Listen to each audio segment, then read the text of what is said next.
Welcome back to another video here at the Empire State of Mind. As always, thank you so much for tuning into the video. I really hope you guys are getting valuable information from these videos because I have another topic I want to talk about today. But before I do that, please don't forget to like, comment, and subscribe to the channel. I would greatly appreciate it, and it definitely helps me out. The first thing I want to talk about today is going to be renters. The topic of the video today is renters. What do I look for in a renter? What character traits am I looking for? What am I looking for when I place that for rent sign back in the window? Or if I list it online as a rental, what exactly is going to get you in the door and get you noticed by me as the landlord? So the very first thing that I look for is character. Character is very important to me only because, when I look for a renter, it's not all about the money, the credit score.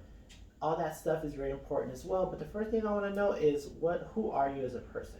Are you going to take care of my home? Are you going to value it the way that I value it? The reason I say this is because every home that I've ever rented out or used as a rental unit thus far, I've actually personally lived in. So I know I mentioned back in my last video that I used the homes as my primary residence, and then I later use it as an investment, take the equity, and buy another home.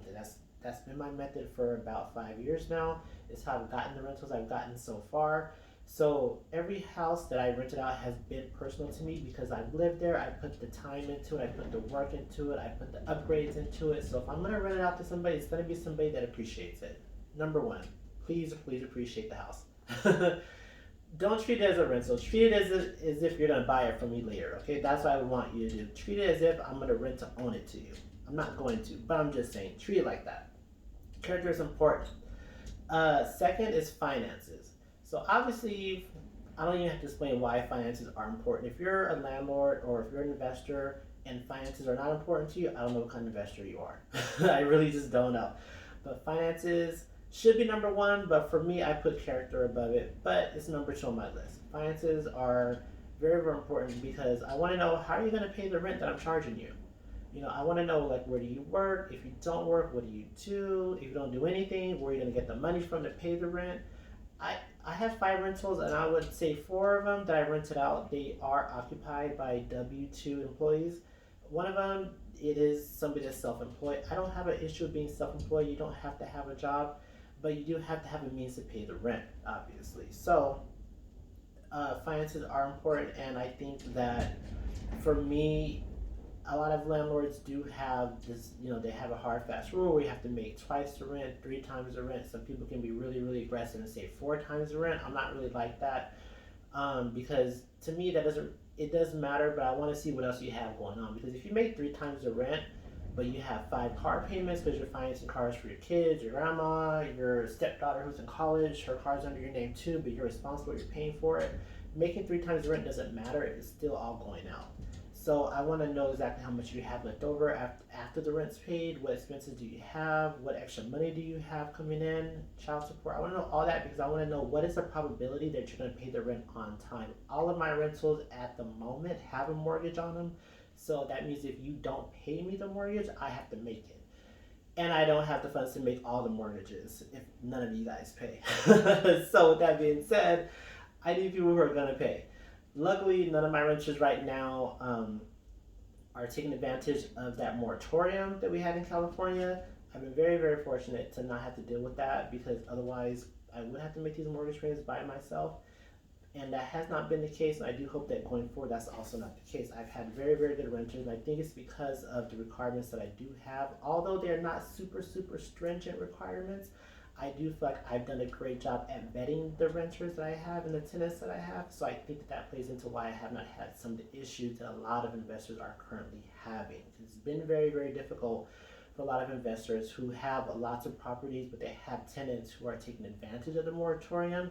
Although a lot of them are still working, they are really taking advantage of the landlords, and I think that is going to come back to bite at the end when that moratorium ends and the landlords decide they want to file for eviction.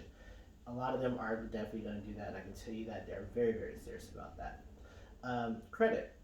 So I don't feel like credit is the be-all that ends all. I think there's a lot of great people out there who have stable jobs but don't have the best credit pass.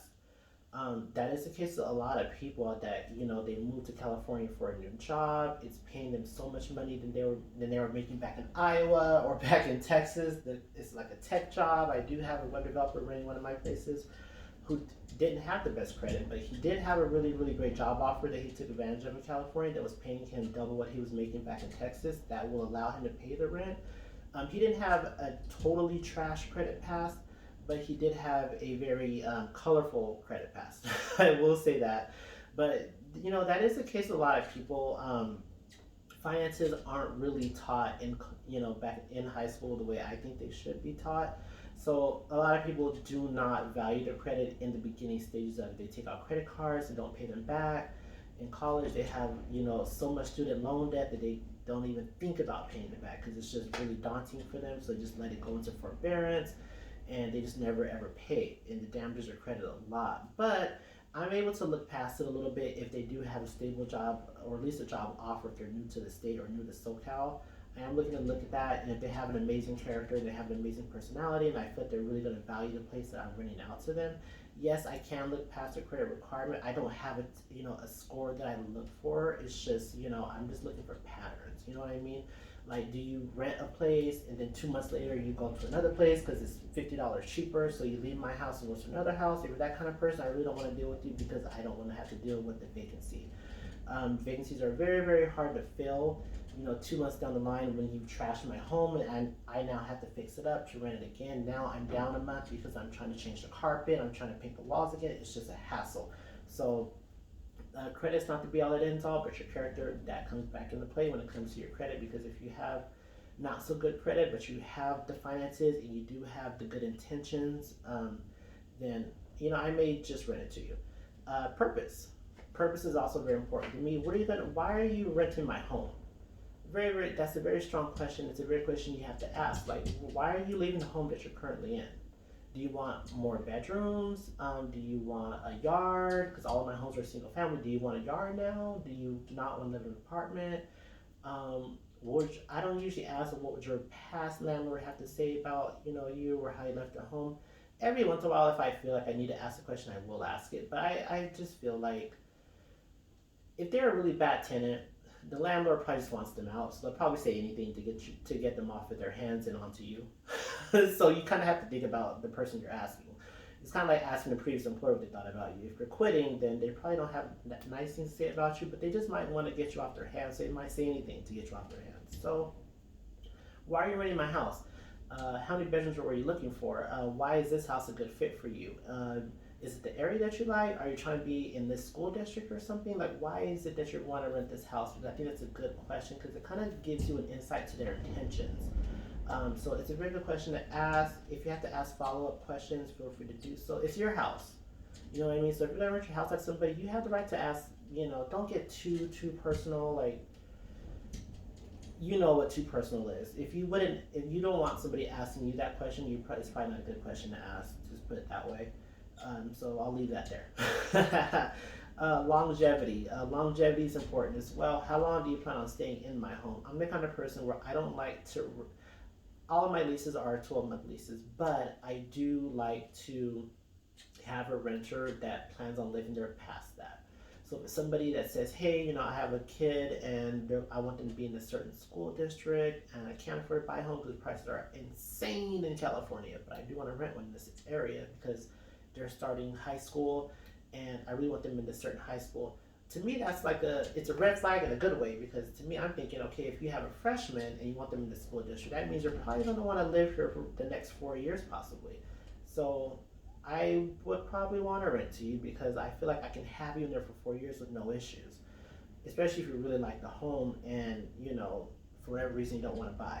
Maybe after they leave, you're going to move to Florida or something. I don't know don't really care. But if you're going to live in my house for more than a year, I think that's a very good thing because I don't have to worry about putting it up for rent when your lease is up. There's probably really good probability that you're going to renew the lease actually. So longevity is actually really important. If you have somebody that says, hey, I'm in my last year of college, so I need a place to crash before I graduate, they're probably not going to stay very long.